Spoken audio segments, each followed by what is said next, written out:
ilé bàbá Ìdòwú ni Ìdòwú pọ́nmọ́ mi sí. Ìdòwú ló pa òun OPC lòun. OPC tó ní kó máa pààyàn kiri.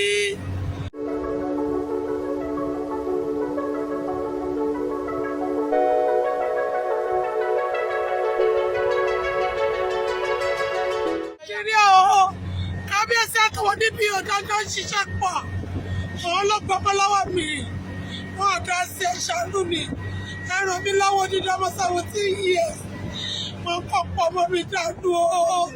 Wọ́n pọ̀ mọ́ mi dànù kò ṣẹlẹ̀. Ìtọ́pọ̀ ló ti ṣẹlẹ̀ o. Ẹ̀dọ̀nà tọ́pọ̀ ló ti ṣẹlẹ̀ mọ́ mi bá ẹjọ́ kiri. Ilé bàbá Ìdòwú ni Ìdòwú pọ̀ mọ́ mi sí.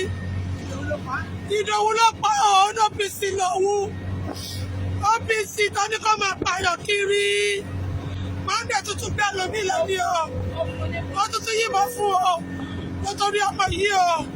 Wọ́n pọ̀ tẹ́sí wọ́n yìnbọn fún o. Ọmọ mi ò gbókù ẹlẹ́ o. Wọ́n gbé lẹ̀ ṣàánú mi. Ẹ ṣàánú mi wà lọ́wọ́ Mọ́ndé bí ilé ẹ bá mi gbókù ọmọ mi o. Ẹ bá mi gbókù ọmọ mi o. Ẹ ṣàánú mi o. Ẹ ṣàánú mi o. Mi ní ẹ̀kọ́. Bẹ́ẹ̀ tí gbàtà bá ti fi nǹkan kékeré bá ìgbésí ayé ara wa jẹ́ níbo làwa ń lọ. Èyí tó ṣẹlẹ̀ kò sẹ́ni tó gùn. Mo yẹ báyìí sọ̀rọ̀ ó ní bí tó ẹ̀ ti wà láàárọ̀ yìí. Bẹ́ẹ̀ ṣe àfihàn kọ̀ báyìí lẹ̀ àánú wà lágbo. Local government chairman láti òrùtọ́ ẹ̀ ti ẹ̀ kò tí sùn. Ó máa ẹ̀rànjú lẹ̀ báyìí tó ń make strong call. Kì í sáà sọ ọ̀rọ̀ tó wà bí ìlú kọ. But tábà ní afẹ́ jà fún náà. Tá a fi sùúrù sí sáà ní padà jẹ̀bi. Mo sọ lẹ́ẹ̀kan ìgbà tí mo á kọ́ fojú ara mi tí mo rí nǹkan tó ṣẹlẹ̀. Mo ní mò ń lọ station mo lọ bá dé fún mi. Ǹdó àwọn ọmọ wa fún ara wọn abátúndọ̀ wá wù. Kọ́kọ́ mọ ibi tó ṣẹlẹ̀ kọ́ máa ma sọ pé bòmí ló ti ṣẹlẹ̀. Wọ́n ti rí yẹn báyìí sí. Okay, ilé Ìdòwú ra ilé Ìdòwú ni. Mo dẹ̀ promise gba invite kan tó ń jẹ́ ẹbí Ìdòwú lẹ́pẹ̀ẹ́. A máa pe gbogbo wọn. I need Ìdòwú just for 1 hour. Ẹ lọ wá fún wa. So society ẹ̀ á pè wọ́n. Torí wọ́n ní OPC ni. Á pè wọ́n. Ọmọọṣẹ́ yín kan báyìí ìjọba fẹ́ rí. DPR náà fẹ́ rí. After that 1 hour, tá a bá rí wọn, we now spring to action. Ẹ tí understand this? So gbọ́n tó bá lọ sí àkó wọn. So tó bá ti múdò wá release wọn. Simple as that. Ìyá ẹ̀ wọn náà ti ní station kò lè lọ. So kó produce ọmọ ẹ̀. Bẹ́tà àbájọ fi sùúrù sí bá ṣe ń fi sùúrù sí lọ. Àwọn ajáwọ́. Tó dúpẹ́ ojú bẹ́ẹ̀ lọ because nǹkan kan ṣẹlẹ̀ ẹ̀rọ gúúsì. Accident kan tó ṣẹlẹ̀ obìnrin olóyún àtọmọ tó wà lẹ́yìn. Tí tírélà pa. Ó pa gbogbo ọmọ yẹn, ó pa ọlọ́kadà. Ẹni ẹ̀ ń jà fún wọn. Ẹ bá lọ múná sí tírélà. Ibi tí kéèsì ẹ̀ ń dì sí nìyẹn. Gbogbo ọmọ mẹ́tẹ̀ẹ̀ta tó kú yẹn sì. Amẹ́rin gbọmọ nínú. Kò sí nǹkan tó bá ṣe fún ọmọ. Gọ̀sìkì lọ́ máa fi lókèétì oní tírélà ìtẹ́jọ́ ni. Bí ẹ ṣe lọ nìyẹn o. Ẹ wọ́n ìfìyàjẹ̀jẹ̀ odidi ìdílé bíi 3 ló fìyàjẹ yẹn o. So kí lè má rí bẹ́ẹ̀. Ṣé kò ní sìn kẹ́ni tó ń jáde má para tó jẹ̀bi. Màmá yẹn gbà tó ń sọ tó ń pè station kan ti ń jó iná wọn dòun tako olóhùn ràn wọn iṣẹ́ o which is very correct lóòótọ́ ẹ̀ ń jà fọmọ ẹ̀ ni ìgbà tí a bá tún jà fọmọ ẹ̀ tó ń fún wa lọ ẹ mọ̀ pé tó bá kọjá agbára màmá ọmọ yẹn náà tún ní first suspect ẹ ti get so for this reason ẹ jọ tó rọ lọ àmọ́ kò ń dùn yín ó ń ká yín lára ni ẹ má bínú pẹ̀lú òògùn Ọlọ́run ìjọba ò ní fojú kékeré wo eléyìí gbogbo ẹ̀ náà kẹ̀dẹ̀ ẹ máa mọ́nítọ̀ ẹ̀ bá bá ṣe ń ṣe lọ tó bá fẹ́ tọrọ yọ̀bọ̀ kẹ́bọ̀ ẹ ní láì láti bọ́s out olùkàkùsà lò fóònù ẹ bọ́s out bá ṣe ń sọ̀rọ̀ bí ọ̀rọ̀ mídíà ti wà ń bí blogger ti wà ń bí tó ń gbọ́ wa tó ń rí wa báyìí ẹ ti kẹ́ ti sìn so ibi tí kò sọ ìgbà ìwé ní púpọ̀ wọ́n pa èèyàn nísìn my dábọ̀dà kò sọ̀rọ̀ ní ètò sọ yẹn wọ́n pa èèyàn nísìn mo wá sọ̀rọ̀ pé èèyàn mi tí wọ́n máa tó wá máa mú mi pé mo pa èèyàn mi ni ìbájẹ́ pé mo máa bá nǹkan èèyàn jẹ́ kò sọ̀rọ̀ mbẹ́ so ìjà wa sọ pé ká má ṣe jù ọkùnrin tẹ̀sí láwọn sí gbogbo ni ó wọ̀ ló ti mọ̀. ẹ̀jẹ̀ mi kọ́ńtọ́nà polisi ti rán representative ẹ̀kọ́ ń bí sí eré àkọ́mọ́dé àjà mi ò tún rán àwọn èèyàn ẹ̀ bọ̀ lórí kéèsì tó kì í ṣe kéèsì ọ̀lẹ́ fọwọ́ bò mọ́ ẹ̀jẹ̀ mi sì tó ẹ jọ wá bínú ẹ̀mí sí kí ló ṣe kí ló ṣe lẹ́yìn kí ló ṣe lẹ́yìn.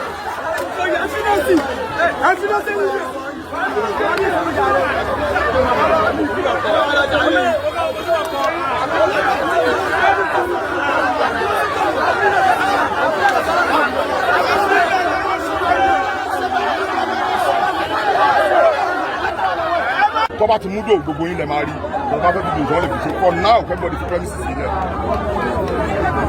ìyá àdòwú ti wà lọ́dọ̀ wa ṣẹ́tì rí ìyá àdòwú ìyá ọmọ tó kù ẹ ti rí tó mo ti lọ bá station àti ìyọ̀wọ́ àtọwọ́ màmá yìí lọ́dọ̀ wa ìyá ọmọ tó kù yẹn pẹ̀lú màmá ìjọ wa á dẹ̀ ti rí ìpààyàn ìgbà ti gbé lọ́lé ẹ mọ̀ ọ̀bà kan ìgbà ó ti gbé lọ́lé so for now ìfilẹ̀ bá ìfẹ́ ṣe tó bá dẹ̀ di lọ́la tẹ́ ẹ̀ bá ti nípa múdò ẹ̀ wá sí òkòtò bá fẹ́ ṣe ojú bẹ́ẹ̀ lọ. ó yá kọ́ máa lọ ó ti gbà bẹ́ẹ̀. ayé pàwọ́ àṣẹrò àbájọ ìṣẹ̀lá ni wá o ayé pàwọ́ àbájọ ìṣẹ̀lá wá o.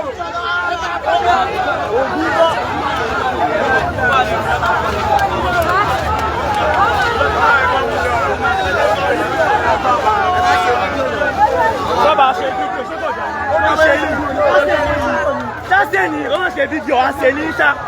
Olóṣè wọn ilé. Ọjọ́ wọn ilé yìí o. Tí wọ́n náà lè ṣá. Láì kúndà ó ní ṣe. Ẹ̀ka lọ sí ẹ̀sùn.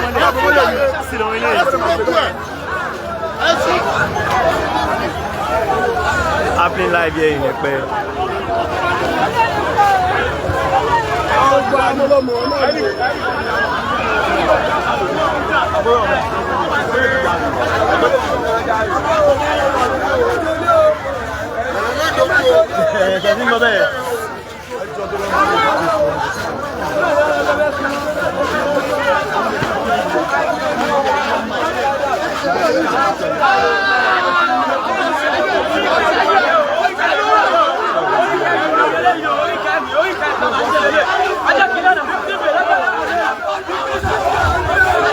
Demo, calm down. Calm down. Calm. Akẹ́ òṣèlú gbọ́ o.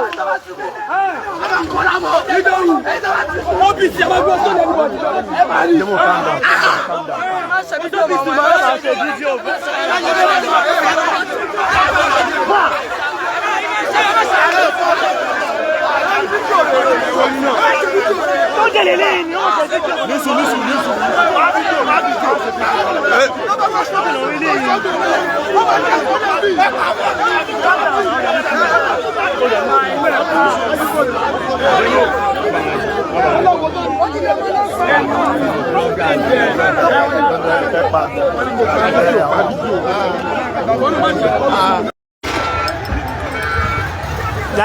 Happening live here in Ẹ̀pẹ́.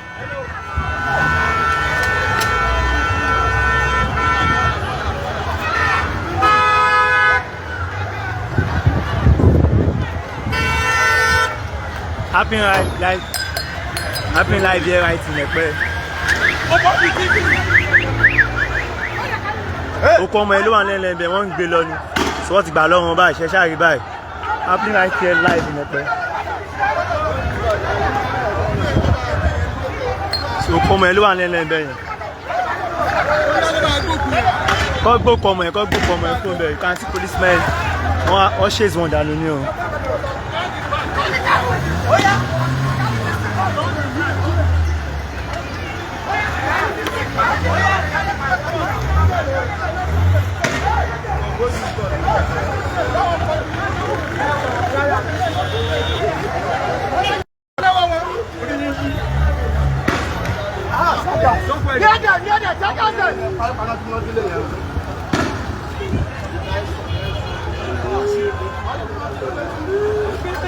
Happy live here in Ẹ̀pẹ́.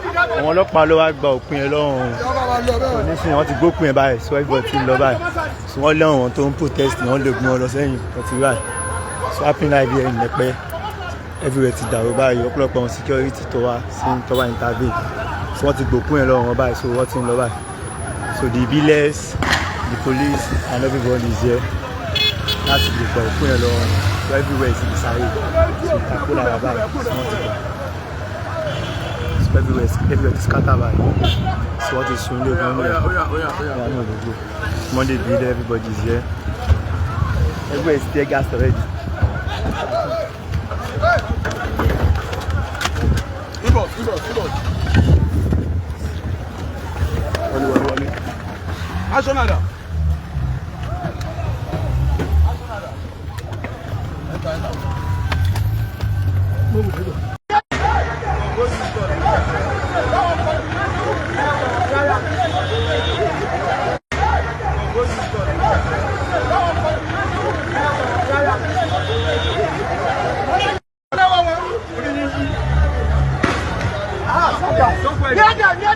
ọlọ́pàá ló wá gba òpin ẹ̀ lọ́rùn onísìn wọ́n ti gbópin ẹ̀ báyìí so everybody ti lọ báyìí so wọ́n lé àwọn tó ń protest ni wọ́n lè gbé wọn lọ sẹ́yìn wọ́n ti ráì so happy life here in Ẹ̀pẹ́ everywhere ti dàrú báyìí ọ̀pọ̀lọpọ̀ àwọn security tó wá intervene so wọ́n ti gbópin ẹ̀ lọ́rùn báyìí so wọ́n ti ń lọ báyìí so the village the police and everybody is here láti lè gba òpin ẹ̀ lọ́rùn so everywhere ti sáré so ìtàkùn làwọn báyìí so wọ́n ti gbà.